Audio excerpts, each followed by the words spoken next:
In 1846, St. Louis, a slave named Nathan was mocked for his silence, beaten until his wrists bled, but he never spoke. One autumn night during the Cartwrights' grand ball, his silence struck louder than any scream. 8 masters raised their glasses and never rose again. St. Louis in 1846 was a city rising like smoke along the Mississippi. Riverboats lined the levee, their paddle wheels creaking, their decks loaded with cotton bales and barrels of whiskey. Merchants strutted in top hats and frock coats, their boots clattering over cobblestone streets, boasting of fortunes made overnight. The iron bell of the cathedral rang at dawn, and the city awoke to a rhythm of commerce, auction blocks, steamboat whistles, and the groan of wagons hauling goods from plantation to port. But beneath the bright chatter of trade lay the iron skeleton of slavery, the muscle that held up the mansions, the silent hands that made the city glitter. The Cartwright Mansion was one such monument, its white columns rising above Market Street like a temple of wealth. At night, when the gas lamps burned and music floated from its ballroom, passers-by could glimpse chandeliers glowing with 1,000 cut-glass prisms, mirrored walls reflecting candlelight in infinite blaze. Ladies in silk gowns swept across polished floors, their laughter mingling with the violins, while gentlemen raised crystal glasses filled with imported champagne. To the guests, it was a house of refinement, a shrine to culture. To Nathan, it was a house of chains. Nathan belonged to the Cartwrights, though belong was a word used by masters, not by him. In the world that mattered, in the quiet chambers of his own mind, he belonged to no one. Yet he lived and labored inside that mansion, rising before dawn to scrub marble floors, carrying firewood until his shoulders ached, serving at table with lowered eyes. He was tall, with strong shoulders from years of toil, his dark skin often hidden beneath plain livery. The Cartwrights referred to him as mute, though he could speak. He had simply learned the power of silence. Words could be twisted, punished, stripped from him. Silence could not. It was his silence that saved him most nights in the smokehouse. The smokehouse stood behind the mansion, its thick beams blackened from decades of fire. To outsiders, it was where hams and slabs of beef were cured for winter feasts. To Nathan, it was the chamber of pain. Whenever Master Cartwright, or worse, the overseer Fitch, suspected disobedience, Nathan was dragged there, bound by the wrists and hoisted from a ceiling hook. His body would dangle, toes grazing the dirt floor, arms pulled tight until the joints cracked. Sometimes he was left there for hours, sometimes for days, the acrid smoke stinging his eyes, his stomach gnawing with hunger. When they finally lowered him, his wrists were raw bands of fire, his hands swollen like clubs. But Nathan never cried out. That silence unsettled them more than screams would have. Fitch cursed him for it, sneered that the mute mule would break someday.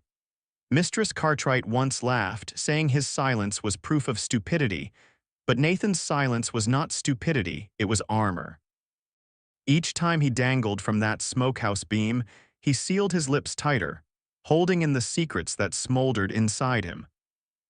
By day, he walked the mansion's halls in obedience, polishing brass fixtures until they shone, serving dishes at the family's table. He listened to their conversations, talk of steamboat cargoes, of cotton markets, of the upcoming autumn ball that would bring senators and bankers under their roof. Nathan absorbed every word, never revealing what he carried in his mind. He was their shadow, unseen even when standing beside them. And yet, behind that mask, he noticed everything. The way Master Cartwright's hand shook when he drank too much brandy, the way Fitch eyed the youngest housemaid with hunger, the way Mistress Cartwright wore her diamonds as though they were chains of her own, her laughter brittle as glass. The household was gilded, but cracks ran deep beneath the polish. Nathan knew, as surely as the river knew its banks, that all things break in time.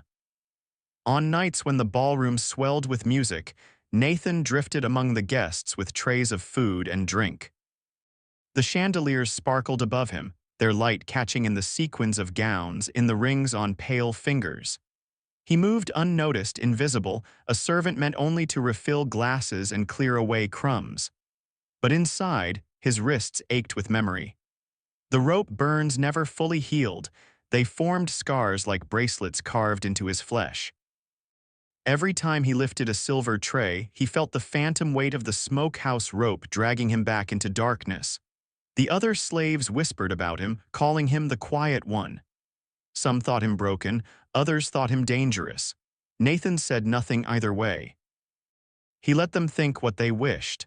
Silence could be mistaken for weakness, and that too was useful. In truth, Nathan carried within him a slow burning fire. It was not the fire of rash rebellion. He had seen too many men whipped bloody, too many bodies buried for such acts of sudden defiance. His was a different kind of fire, patient and deliberate, waiting for the right season, the right spark. His grandmother, long gone now, had once told him, "The river teaches, the current may be slow, but it will carve through stone." Nathan believed her words. He was the river now, biding his time, wearing down the walls that held him. Outside, St. Louis clanged with progress. Blacksmiths hammered iron rails for the new westbound tracks. Merchants spoke of expansion into Missouri's frontier. The city prided itself on being a beacon of civilization at the edge of wilderness. Yet civilization for some meant torment for others. Every glittering mansion was built on broken backs. Every chandelier was lit by unseen hands striking flint in the dark.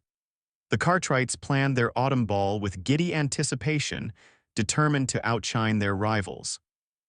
Seamstresses worked late into the night sewing gowns, while Nathan polished silver until his reflection shone in every spoon. To the city, the Cartwright mansion would blaze as a jewel of culture and wealth. To Nathan, it would soon blaze in a different way altogether. And so the stage was set above, a world of chandeliers, violins, and laughter. Below, a world of chains, rope-burned wrists, and silence. Nathan moved between them both, neither fully seen nor fully erased, carrying his pain like a hidden dagger. In 1846, St. Louis believed itself untouchable, its grandeur secured by iron and river trade. But beneath its chandeliers lived a man whose silence was not submission. It was the stillness before a storm. The smokehouse smelled of salt, blood, and old fire. Thick timbers blackened from decades of curing meat leaned over Nathan like watchful shadows. In the rafters, iron hooks hung waiting, hooks meant for pork hams and beef slabs, but often used for something else. Nathan's wrists were bound with coarse rope, twisted so tight the fibers cut his flesh. Overseer Fitch grunted as he threw the rope over the beam, his broad, meaty hands pulling until Nathan's body rose from the ground. Nathan's boots scraped the dirt floor, then lifted clear. His shoulders wrenched from their sockets with a sharp crack that jolted through his bones. "Let him hang," Fitch growled, wiping sweat from his brow. "Let him learn who owns his arms." Nathan dangled like a carcass. His body swung slightly, creaking against the taut rope, his chest heaving with shallow breaths. Pain flooded him in waves, first the fire of the rope cutting his wrists, then the deep throb of stretched muscles, and finally the stabbing ache in his shoulders as they began to separate. Outside, the Cartwright mansion glittered with lamplight and laughter. Inside the smokehouse, Nathan's world was reduced to darkness, to the stink of his own sweat, and to the sound of his pulse pounding in his ears. Hours bled into night. The smokehouse cooled and rats scurried across the floorboards below him. His wrists burned until the pain became something else, an emptiness, a void that swallowed feeling. He closed his eyes, lips sealed tight, and let silence cradle him. Fitch wanted screams. Nathan gave him none. When dawn broke, the overseer returned, spat tobacco juice in the dirt, and left Nathan hanging a few more hours to soften him up. By the time he was lowered, his arms were dead weights, swollen and useless. Fitch cut him down, and Nathan collapsed face first into the dirt. The overseer chuckled. "Ain't no man stayin' quiet forever," he sneered. "We'll crack that tongue loose one day." But Nathan had no intention of loosening it. His silence was not weakness, it was strength. In the nights that followed, Nathan nursed his wrists in secret. He lay on a straw mat in the quarters, rolling his arms gently, forcing blood back into the swollen flesh. Each movement sent lightning bolts of pain through him, but he bore it. His wrists had become his greatest wound and his greatest reminder. The scars thickened into ridges, dark bands that never faded. When he lifted buckets, when he carried trays, when he polished silver, the scars screamed with memory. Yet Nathan endured because he had endured worse. His mind carried him backward, across years and miles, to another place, another kitchen. As a boy, Nathan had worked in the plantation cookhouse under his grandmother, a woman the masters called Old Dinah. To them, she was just a bent figure with strong hands, but to Nathan she was more than that. She was memory itself, keeper of recipes older than the land, holder of secrets passed down through generations of women who had survived chains. By firelight, she had shown him the power of herbs. Not just how to season meat or brew teas, but how leaves and roots carried dual spirits. They could heal and they could kill. "This one," she whispered, pressing a sprig of green between his fingers, "brings sleep if brewed gentle. But boil it strong and it stops a man's breath." She never spoke the word poison, but Nathan learned it all the same. He memorized the shapes of seeds, the colors of berries, the textures of powders ground from bark. He watched her grind mixtures for coughs, fevers, and childbirth pains. And he remembered the time she slipped a pinch of something into the master's dog's food, and the animal never barked again. "Everything in the earth got two faces," she told him once. "One that heals, one that harms. You just got to choose which face you show." Her words were etched into him like scripture. When old Dinah died, the masters buried her with no marker, but Nathan carried her knowledge in his bones. It lived in his hands, in the back of his tongue, in the stillness of his silence. Now, in St. Louis, that knowledge lay hidden beneath the scars on his wrists. The Cartwrights thought him broken. Fitch thought him mute. None of them suspected that within the quiet servant moved a man who remembered recipes more dangerous than bullets. At night, when others slept, Nathan whispered to himself, not prayers, not pleas, but names of plants: foxglove, jimsonweed, water hemlock, nightshade. He mouthed them like incantations, his lips shaping their syllables in the dark. Each name was a stone added to a hidden wall inside him, a fortress no rope could tear down. The pain in his wrists became part of his ritual. Every time he looked at the scars, he remembered Fitch's laughter, the Cartwrights' mockery, the way his body had swung like meat in the smokehouse. The scars spoke louder than words, reminding him of what must one day be done. In the mansion above, the world carried on as though nothing beneath its chandeliers could ever shift. Guests came and went, wine flowed, gossip thrived. Nathan served them all with bowed head and steady hand, his silence convincing them of his stupidity. But silence, like the herbs his grandmother taught him, also had two faces. To them it was emptiness. To him it was a weapon. The overseer believed Nathan's tongue would one day break. What Fitch never understood was that it already had spoken, just not to him. It spoke in memory, in the taste of bitter seeds Nathan had crushed between his teeth long ago. It spoke in the patient endurance of rope and scar. It spoke in the stillness of a man who could wait longer than any overseer, longer than any master, until the right night came. And Nathan knew that night was approaching. The Cartwrights' autumn ball grew nearer, preparations echoing through the mansion like a drumbeat.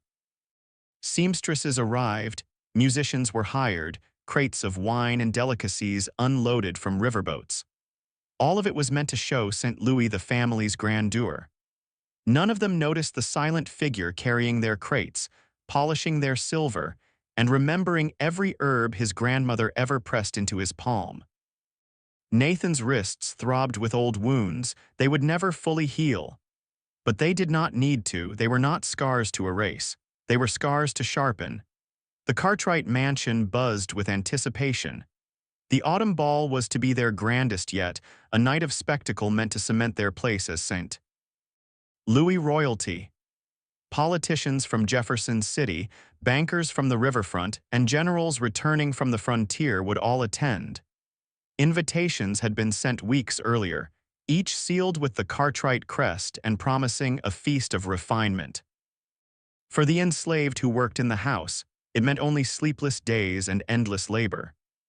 The kitchens sweltered from dawn to midnight, iron pots boiling, knives chopping, ovens blazing. Servants scurried across stone floors slick with grease, their shadows trembling against firelit walls. Nathan moved among them, silent as always. He carried sacks of flour, chopped vegetables, polished trays until they gleamed like mirrors.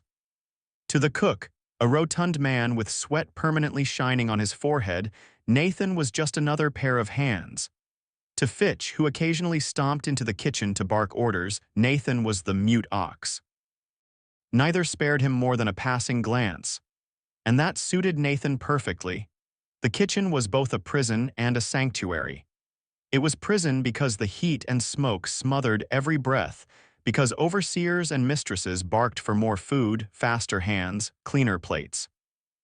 But it was sanctuary because within those walls Nathan was closest to the earth's gifts, herbs, roots, powders, leaves. Each ingredient carried a memory, a voice from his grandmother whispering in the back of his mind. Foxglove slows the heart.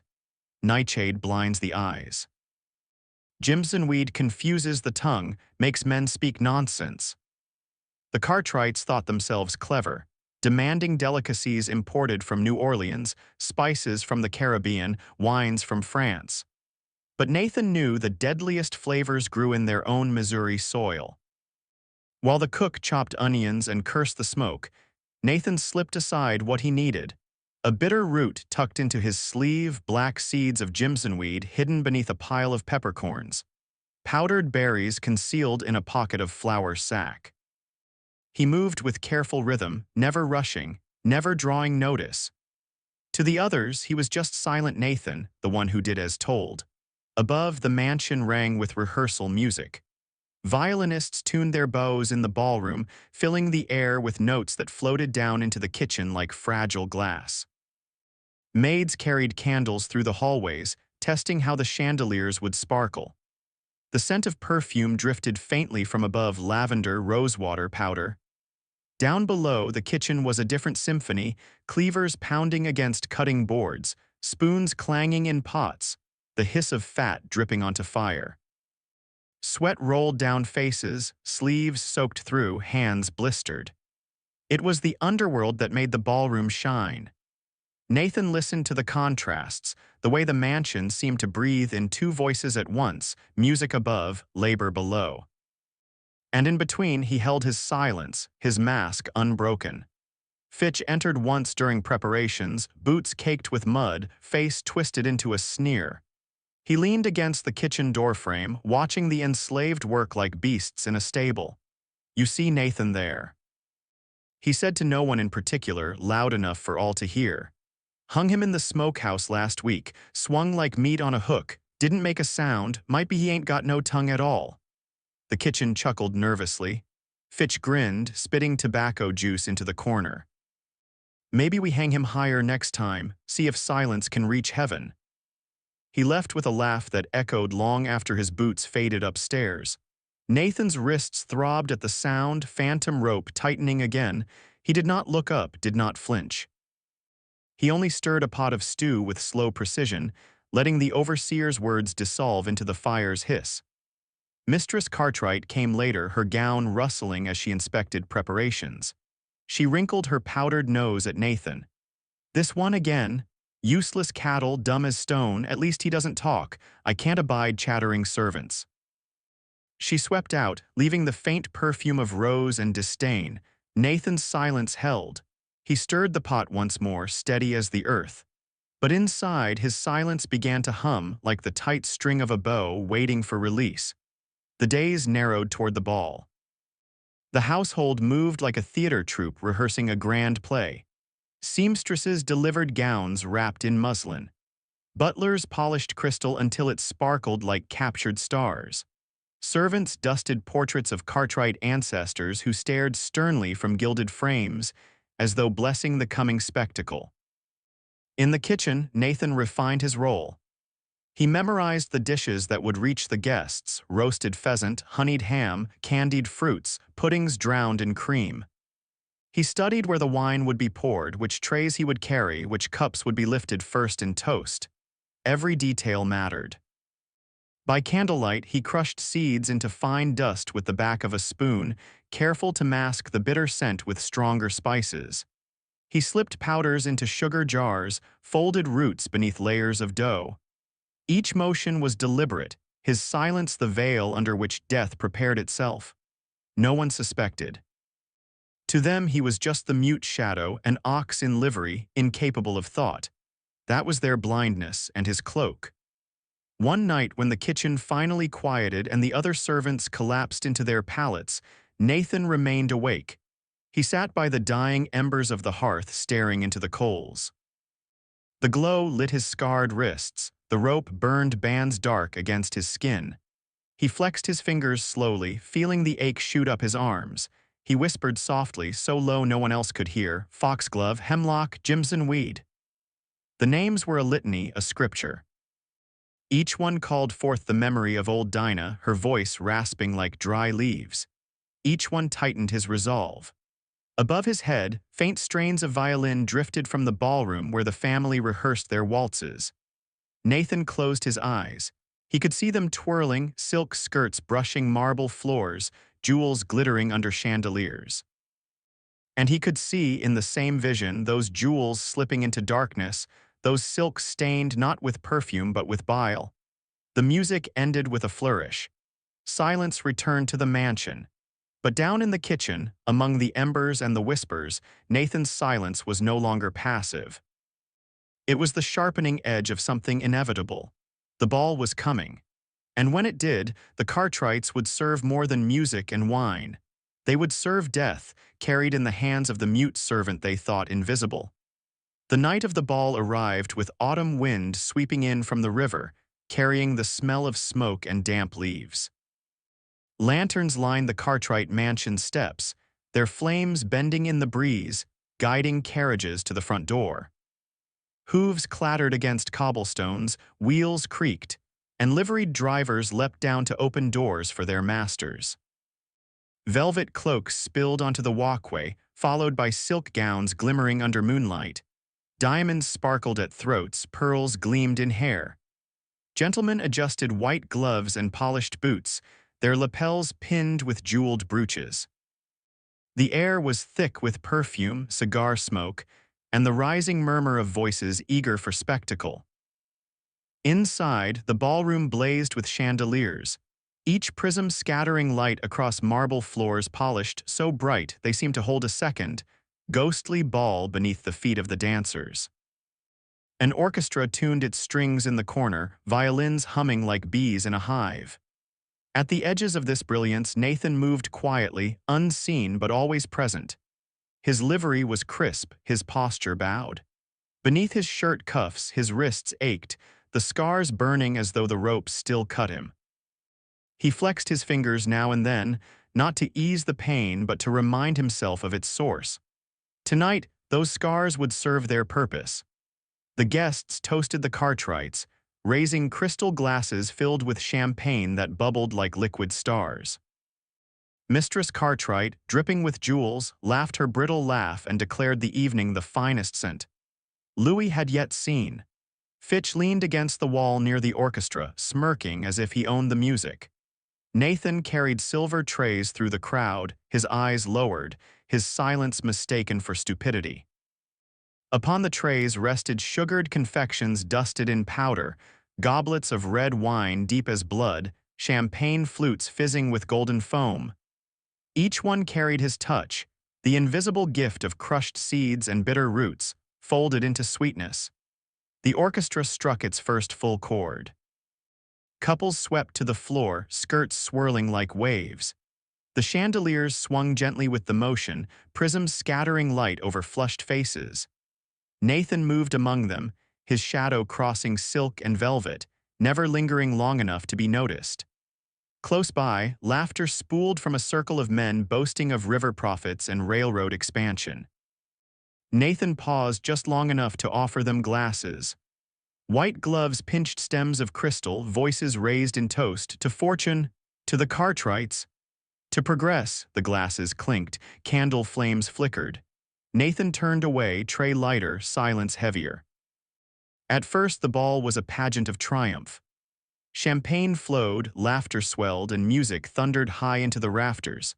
Men boasted, women fluttered fans, politicians whispered promises behind lace handkerchiefs. The orchestra played on, violins sharp as blades. Nathan circulated again, another tray in hand.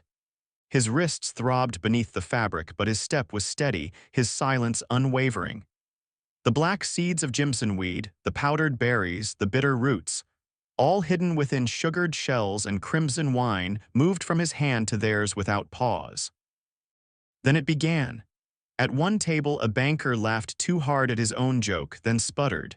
He pressed a hand to his chest, coughing. His wife leaned in, fanning him gently until his cough broke into a wet choke. The laughter around them faltered. Across the room, another man dropped his fork with a clatter, clutching his throat. A goblet spilled, red wine seeping across white linen like fresh blood. The orchestra played on, oblivious, until a woman screamed. The banker slumped face first into his plate, his wig skewed, gravy pooling around his cheek. His wife shrieked, knocking over her chair as she tried to lift him. The man across the room convulsed, his legs kicking beneath the table. His glass shattered on the floor. The music stumbled, then faltered. Violins wavered as heads turned. A second scream cut through the air. Panic spread faster than fire. One woman collapsed against her partner, staining his white gloves with bile. Another man staggered backward, clutching at the air, his eyes wide and rolling. Dancers broke apart, skirts tangling, chairs overturning as guests scrambled for the door. But the contagion was already in the room, already in their veins. Coughs turned to chokes, laughter to gasps. The chandeliers swayed with the stampede of feet. A tray of crystal crashed to the floor, shards scattering like ice across marble. Nathan stood at the edge of the chaos, tray empty, eyes lowered. His shadow stretched long across the floor, passing behind the fallen. 8 guests fell before the orchestra even ceased. Their bodies sprawled across fine rugs and polished marble, silk gowns stained with vomit, jeweled brooches glinting under candlelight as they convulsed. The chandelier's light shone cruelly upon their gasping faces, their lips foaming white. The orchestra stopped at last, bows hanging in stunned silence. The air filled with sobs, curses, frantic shouts for doctors. Fitch bellowed for order, his face red as fire, but no order could be found. Men stumbled, women fainted, servants fled. Mistress Cartwright clutched her pearls, shrieking at the sight of death woven through her guests. Master Cartwright pounded the floor with his cane, roaring for explanations, as though wealth and power could argue with poison. In the shadows by the door, Nathan placed his tray on a sideboard. His hands were steady, though his wrists burned with memory. He watched with hooded eyes as the grand feast of refinement collapsed into ruin. The house that had glittered with chandeliers now reeked of bile and terror. No one looked at him. No one ever did. He turned slowly, slipping into the dark hallway beyond the kitchen stairs. Behind him, the ballroom howled with panic. Above him, the chandeliers swayed. And within him, silence sang louder than any orchestra. Tonight, his silence was not submission, it was triumph. The ballroom was no longer a hall of music but a charnel house. Bodies lay twisted on marble floors, silk gowns splattered with bile, pearl necklaces broken and scattered like bones. Guests screamed and shoved their way toward the doors, their polished shoes slipping in spilled wine and vomit. The chandeliers above swayed violently with the crush of panicked feet. Outside, the street filled with shrieks as survivors fled into the night, velvet cloaks dragging through mud, carriage drivers cracking whips to escape the cursed mansion. St. Louis had gathered to witness refinement, but it was fleeing from a plague. Inside the chaos, Fitch saw only one figure steady and still. Nathan, silent as stone, stood in the kitchen doorway, his shadow stretched long by the torchlight of servants rushing past. In that stillness, Fitch saw guilt. "You," Fitch roared, spittle flying from his lips. He barreled forward, striking Nathan across the jaw with the back of his hand. Nathan staggered but did not fall. He did not raise his arms, did not cry out, only met Fitch's fury with the same unblinking silence. That silence drove Fitch into greater rage. "Grab him," he barked. "Now." Two farm hands rushed to obey, seizing Nathan by the arms. His wrists, still raw beneath his cuffs, were bound again with coarse rope. The crowd of servants parted as Fitch dragged him through the back door into the cold night where oak branches spread like blackened fingers against the sky. Torches were lit, their flames throwing jagged shadows across the yard. The other slaves were herded outside, trembling, forced to watch. Fitch threw the rope over a thick oak branch and pulled until Nathan's body lifted from the ground, dangling as he had so many times in the smokehouse. His toes scraped the dirt, his arms stretched tight, old wounds tearing open anew. The overseer's face was red with fury, his eyes shining with the thrill of power. "Here's your demon," he shouted to the terrified gathering. "The mute devil who cursed this house. See what happens when cattle forget their place." Mistress Cartwright appeared on the porch, her jeweled necklace still trembling against her throat. Her hair was disheveled, her cheeks streaked with tears. "Hang him there till morning," she shrieked. "Let all St. Louis see the fate of a wretch who poisons his betters." Master Cartwright, his cane trembling in his fist, growled, "Summon the guard. He'll die proper in public. No quiet end for him. We'll make an example." The guards arrived before midnight, clattering in with muskets and iron shackles. They found Nathan hanging silent, his body swaying gently from the oak. One guard struck him across the ribs with the butt of his musket. Another pressed a knife to his cheek, demanding he confess. But Nathan did not open his mouth. "Tell us what you mixed," one shouted. "Name your accomplices," another demanded. Nathan met their questions with the same unflinching gaze. His silence unsettled them more than curses would have. It was not the silence of terror, nor the silence of guilt. It was the silence of a man who had already spoken in the only language he chose, death among the chandeliers. Fitch struck him again and again, fists thudding against ribs until blood slicked Nathan's lip. Still Nathan did not answer. He did not give them the satisfaction of a plea, nor the Cartwrights the comfort of a confession. He endured, the scars on his wrists blazing like firebrands, a crown of suffering he wore without bowing. The slaves who watched trembled, some averting their eyes, others staring wide-eyed at the man who hung without words. To them, he was no longer just the silent servant, he was a figure transformed. The hush among them spread, a fearful reverence as though his silence carried a curse of its own. Mistress Cartwright noticed and hissed to her husband, "Even now he holds them in thrall. He must die at dawn, publicly before every eye in St. Louis, or this house will never be free of the cook's curse." Master Cartwright nodded grimly, striking the porch rail with his cane. "Tomorrow he swings. His silence ends at the gallows." But Nathan did not fear their gallows. Suspended in torchlight, wrists tearing, body aching, he remained as he had always been, silent, unbroken, watching. His eyes moved once across the gathered slaves, lingering a moment before returning to the darkness beyond the torches. It was enough. The message needed no words. The Cartwright mansion, once a beacon of refinement, was stained forever. No jeweled brooch or polished chandelier could erase the memory of silk gowns collapsing, of voices choking mid-laughter. They could call it justice, they could call it punishment, but beneath the oak, Nathan's silence had already written their curse into the night. Dawn came gray and heavy, the Mississippi fog curling low over the city. At the Cartwright estate, the oak tree stood waiting, its branches like skeletal arms stretching into the morning sky. Beneath it, Nathan hung motionless, bound by his ruined wrists. His body was gaunt from torture, his face swollen from beatings, yet his silence remained unbroken. The townspeople gathered quickly. Word of the poisonings had spread like wildfire through St. Louis. Bankers, merchants, dock workers, and curious children pressed near, eager for the spectacle of justice. Fitch strutted before them, cracking his knuckles, his voice booming. "Here stands the devil who cursed the Cartwrights.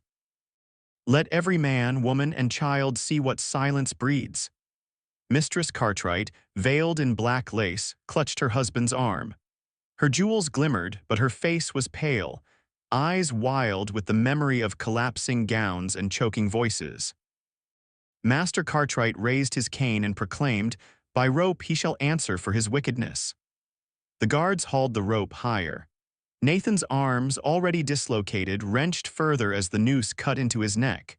His wrists bled anew, tearing along scars that never healed. A hush fell over the crowd. He did not fight. He did not cry.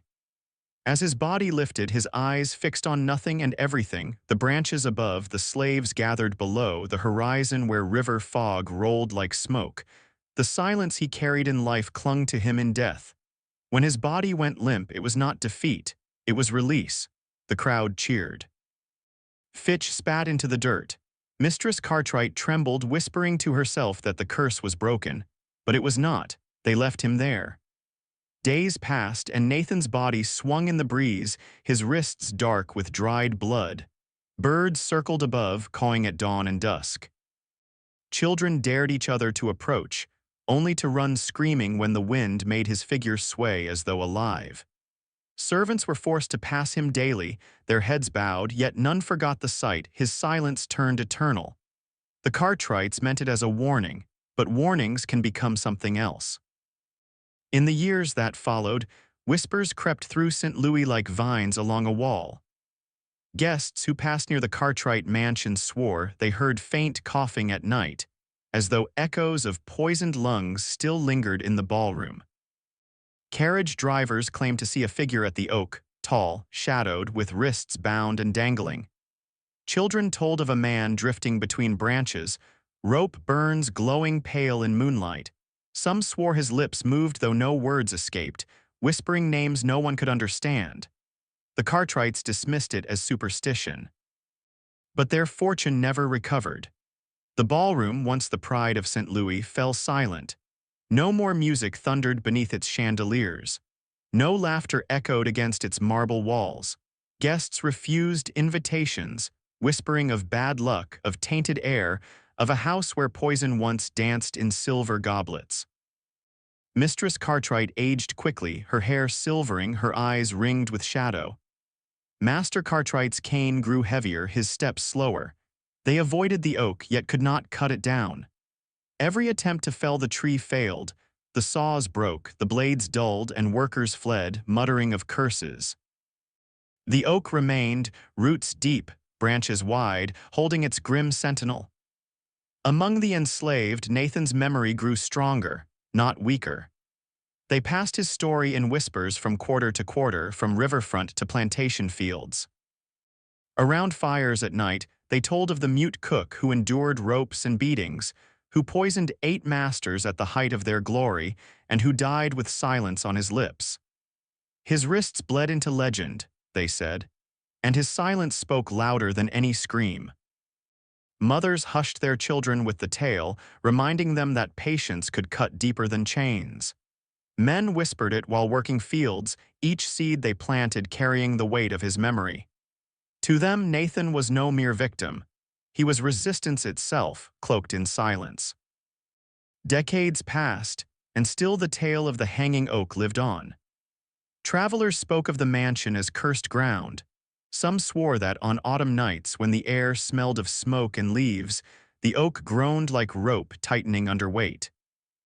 Others said that if you stood in the ballroom and closed your eyes, you could hear glasses clink, laughter echo, and then, suddenly, coughing. Always the coughing. The Cartwright line dwindled. Heirs moved away, unwilling to live in a house where music would never return. The mansion sank into dust and ruin, its windows shuttered, its chandeliers covered in cobwebs. The ballroom floor cracked, stained with the memory of silk and sickness. But the oak remained. Long after the Cartwright name was forgotten, the story of Nathan endured. His silence was remembered not as weakness, but as weapon. The Hanging Oak became a place where children dared not play, where white men walked quickly past, and where the enslaved, later the freed, would pause, bow their heads, and whisper his name. Nathan of St. Louis, the silent cook, the man whose wrists would not heal, the man who made silence a curse. And so the land itself refused to forget. The mansion crumbled, the Cartwright fortune rotted, but the tale spread through Missouri's fields and Mississippi's river towns. A slave who poisoned masters in their moment of triumph, who met the rope with unbroken silence, and whose shadow still lingered beneath the hanging oak. In the end, it was not the Cartwright's wealth, nor Fitch's cruelty, nor the guards' muskets that endured. It was Nathan's silence, echoing forever, a whisper carried by wind through oak leaves, a legend no rope could hang. And so Nathan's silence outlived chains, masters, and even the mansion itself. His name became legend beneath the hanging oak. If his story moved you, share your thoughts in the comments. Would you have had his patience or his courage? Don't forget to subscribe for more untold stories of betrayal, revenge, and justice that history tried to bury.